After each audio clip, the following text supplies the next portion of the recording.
Hello, my name is Katie Groves, and this is part 21 in my series about deprogramming from trauma-based mind control.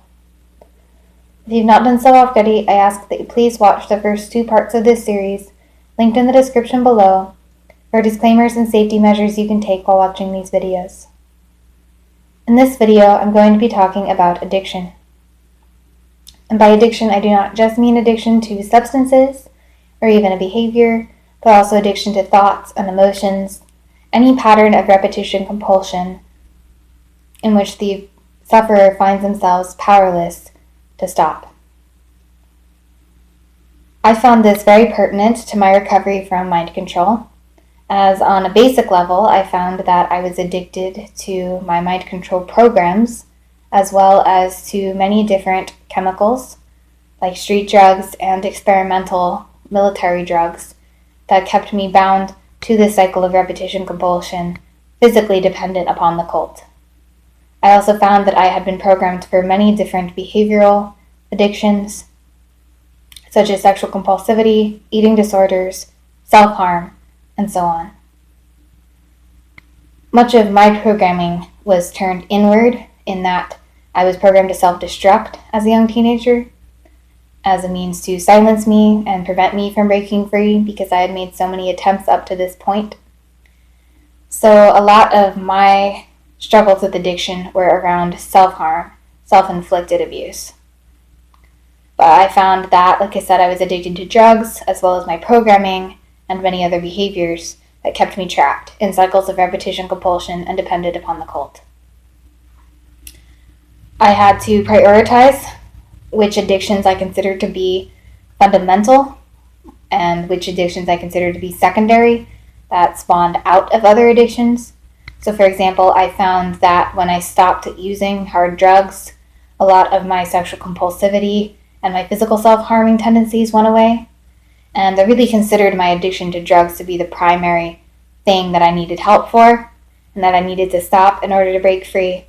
And so getting sober for me was really the big turning point in all of my previous attempts to break free. Up until 17, I tried many times, but because I was unable to stop using and I was unable to stop accepting the drugs that I was offered and unable to really believe that I deserved to be free from drugs and alcohol, I was unable to break free from my mind control. The two fueled each other. So when I was finally able to get off of drugs and alcohol at 17, that's when suddenly everything changed and the light started pouring in. And I started seeing that there was another way to live. My programming started breaking down and I found myself suddenly more awake and aware and capable of fending for myself. Around this time, I became aware of my secondary addictions, like eating disorders and sexual compulsivity, as well as codependence. I found that the trauma bonds that tied me to the cult were tied in with codependent addiction. And so I had to start paying attention to those patterns within myself, noticing that feeling of unbearable craving and appealing to a higher nature within myself to help me to overcome. I've spoken previously of connections with a higher self / inner loving parent and my inner child. I found these integral in disrupting the repetition compulsion. I found that what drove these addictions, this is something that I was always more or less aware of since a very, very young age, was this feeling of emptiness I had inside. And quickly after coming in contact with my higher aspects, I realized that the emptiness was fueled by a disconnection from these aspects. That when I became aware of my inner child and I connected with my inner child, my higher self, that suddenly I found a solution to that unbearable emptiness, and I didn't feel so empty.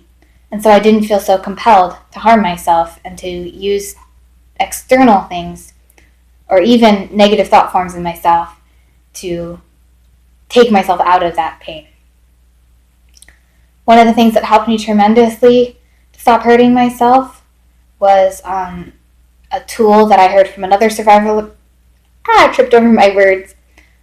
A tool from another survivor of ritual abuse. who spoke of visualizing her inner child when she went to harm herself. So I started practicing that, and I started imagining that whatever I was doing to myself, I was doing to a child. Right? I personally, as an empathetic person, would not cut a child, would not rape a child, would not force feed a child drugs. These were things I learned to do to myself that were done to me, and things that I was forced to do to others in the cult. And so I learned that these things were more or less okay, at least to do to myself. I don't think I ever believed it was okay to do these things to other people. But like I said, I turned these things inward, and so I thought that I was allowed to do these things to me. But when I imagined that it was another child, all of a sudden my empathy kicked in.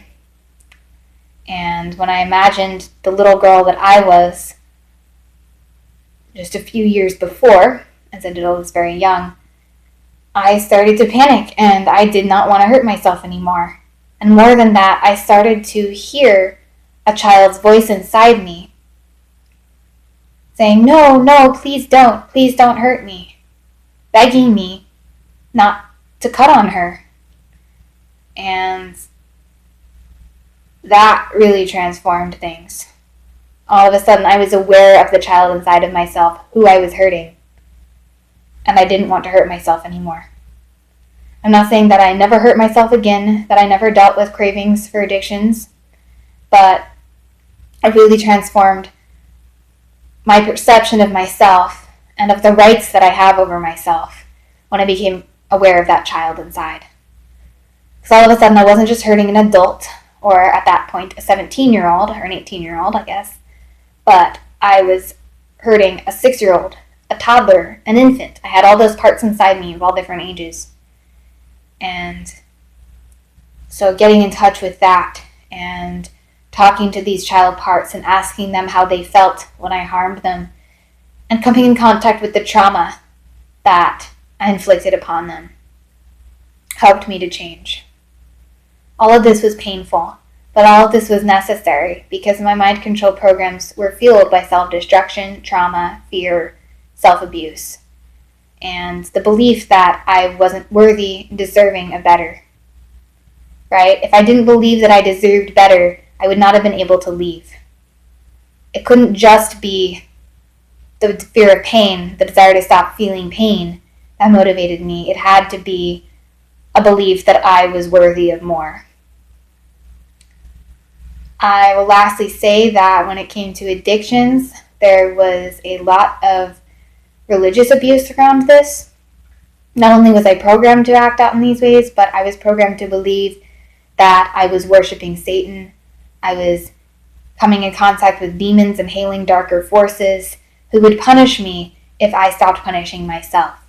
I was taught that the more I hurt myself, the safer I was, not only from my human abusers, but also from entities who I was told were going to do terrible things to me if I stopped.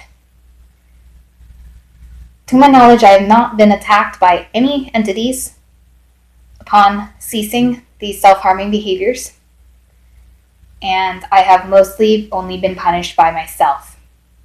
I, of course, received negative conditioning from the cult during the time I was still being accessed and ceasing these behaviors, but most of the abuse actually just took place from inner parts who were programmed to punish. And so working through my punishment programming around treating myself with kindness has also been tremendously helpful in breaking the cycle of addiction in myself. That's all I have to say for this video.